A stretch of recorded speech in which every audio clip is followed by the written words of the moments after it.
à Rocamadour, commune sans nouvelles de son épée légendaire. J'aime beaucoup cette histoire. On se croirait comme dans la chanson, Mon amour est parti, avec de l'eau dans les grottes de Rocamadour. Là, c'est Doc Blanchard. Vous m'avez cassé le rêve là. Allez-y, Félix. Sauf que là, c'est l'épée qui est partie. Durandal, c'est le nom de cette épée plantée dans la roche à une dizaine de mètres du sol, attachée à une chaîne. L'épée du chevalier Roland était là, selon la légende, depuis l'an 778. Tous les guides touristiques, évidemment, de la cité médiévale avaient l'habitude de faire le détour quand ils faisaient visiter. Sauf que, effectivement, il y a environ 2 semaines, l'épée Durandal a disparu. Et nous sommes en ligne avec Madame la maire de Rocamadour, dans le Lot, pour en parler. Bonsoir, Dominique L'Enfant. Bonsoir. Bonsoir. Merci beaucoup d'être avec nous dans Les Vraies Voix sur Sud Radio. C'est vous, je crois, qui êtes allé signaler la disparition aux gendarmes. C'est un vrai préjudice, évidemment, pour la commune. Cette disparition, Durandal appartenait officiellement à l'État, d'ailleurs, hein. Oui, tout à fait. L'épée Durandal, qui a donc son prénom qui est Durandal ou son nom comme on veut, appartenait à l'État. Et c'est vrai que elle était là, sur la commune de Rocamadour, depuis la nuit des temps, fichée dans son rocher. Le démarrage de cette légende, c'est surtout la chanson de Roland, qui était une chanson de geste, qui était le moyen de communiquer quand on était à l'époque médiévale.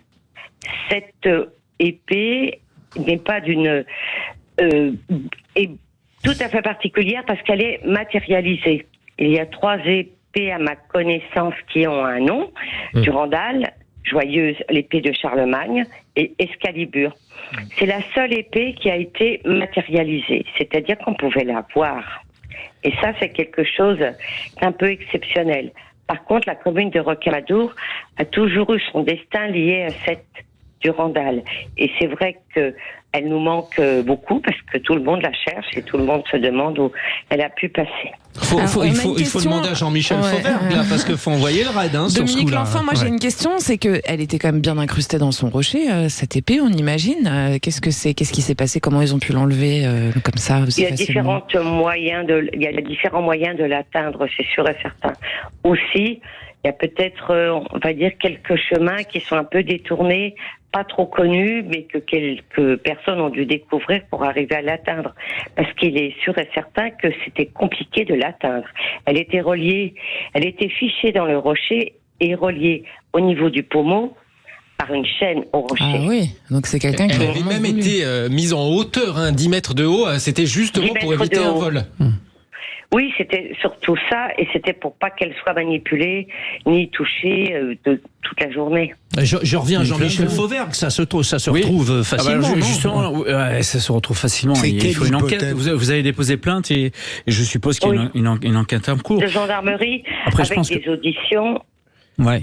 Alors je pense que sur une affaire comme ça, avec un objet de ce type-là, je pense que les gros moyens vont être pris, y compris des moyens techniques et des moyens d'ADN, si on arrive à trouver des traces d'ADN maintenant. Des moyens de police scientifique, en fait. Mais on se rend pas compte. Mais Durandal, moi je sais, j'ai passé une partie de mon enfance à Villefranche-de-Rouergue et Rocamadour, je connais. Oui, ça me brise le cœur. C'est inimaginable que cette épée ait disparu. C'est vraiment, comment dirais-je, c'est au-delà de la chevalerie, au-delà de la chanson de geste. C'est un symbole très puissant Tout le monde connaît ce nom. Tout le monde connaît ce nom. C'est un symbole très puissant c'est l'exaltation des plus grandes qualités humaines, en fait, Durandal. C'est comme Excalibur, en fait. Joyeuse, c'est ce qu'il y a de plus beau dans les êtres humains qui est exalté. Donc vraiment, j'espère que vous allez la retrouver vraiment. On se dit que ça peut pas se revendre un tel objet unique sur le marché de l'occasion, en plus. Sauf si un collectionneur. Si un collectionneur peut l'acheter des millions, bien sûr. A priori, on peut imaginer qu'effectivement, pour qu'un vol pareil soit fait, c'est que c'est un vol commandité. Ça peut être une commande, oui, tout à fait. Ouais. Ça peut être aussi ça, mais ce qu'il y a de très compliqué pour le voleur comme pour moi, c'est que pour savoir si c'est la vraie ou si c'est une copie, il faut que les 2 épées soient mises l'une contre l'autre, qu'on puisse les comparer. Et ça, pour le moment, on l'a jamais fait. On a une copie on pense que c'est une copie qui est à l'intérieur de la mairie, qu'on avait fait faire au moment de l'exposition sur les épées qui s'était passée au musée de Cluny en 2011.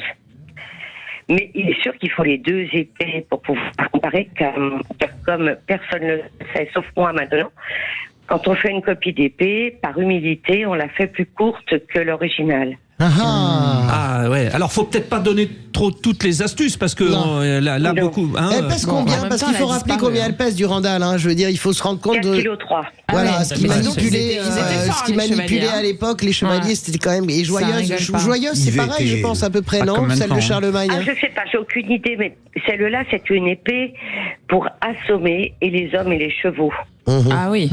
Et Madame le maire, est-ce que il fallait connaître certaines spécificités pour s'emparer de l'épée ou non? Finalement, c'est comme si ça aurait pu arriver déjà depuis des années, ou alors ça nécessitait un subterfuge, une organisation. Ça, je suis vraiment. Je peux pas vous répondre là-dessus parce que j'ai déjà une imagination débordante. Donc, si vous m'écoutez, vous fait enquêter, Jean-Michel va se moquer de moi, Fauvergue, mais j'ai une intuition qui me fait dire que c'est peut-être un pari entre des jeunes, en fait, ou des jeunes passionnés d'heroic fantasy. Je me dis que c'est peut-être pas quelque chose. J'ai l'idée que c'est peut-être un défi que des jeunes se sont lancés, passionnés par cet univers. Si vous nous écoutez, rendez l'épée. Vous pensez pas que c'est débile? Oui, vous pensez que c'est débile, vous êtes bien élevé. Non, c'est une bonne idée, mais il n'y a pas que les jeunes. Non. Ah ouais. Bon, écoutez, en tout cas, on vous souhaite vraiment de la retrouver, cette épée, hein, Madame de Miquelefranc. Appelez-nous dès que vous l'avez. C'est promis, parce qu'on est là tout l'été. Je vous donne des nouvelles de sa santé. Voilà. On fait ça, on reste ouvert tout cet été et vous nous tiendrez au courant de l'épée. Ah ouais, vraiment, pour vous, je vous la retrouve. Merci Félix.